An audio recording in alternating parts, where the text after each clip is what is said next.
এতদিন ধরে আমরা দেখতাম জিন্দাবাদ জিন্দাবাদ, এখন উকি ঝুঁকি দিচ্ছে, আবার বেরোচ্ছে, মানে বলছে যে গরিব মানুষের, মেহনতি মানুষদের জন্য আবার কিছু করতে হবে।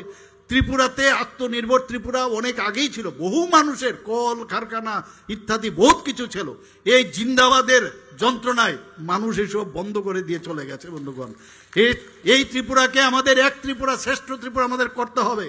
আর অন্যান্য পার্টিও আজকাল ওইসব পার্টির সাথে যোগদান দিয়েছে। 35 বছরে আমি যখন যাই কোনো স্কুলে, যখন দেখি বাউন্ডারি নেই, খুব কষ্ট হয়। 35 বছরে কি করলো?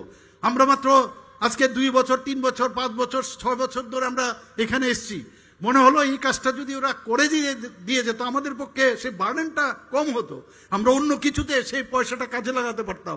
খালি জিন্দাবাদ জিন্দাবাদ আর বিভিন্ন সময়ে মানুষকে বিভ্রান্ত করার এই আগের সরকার এবং এই যে দল, তারা এগুলো করেছে। আমরা পরিষ্কার কথা, প্রধানমন্ত্রী বারবার বলছেন মানুষের স্বার্থে আমাদের কাজ করতে হবে এবং সেই কাজগুলো আমরা করছি। বন্ধুগণ,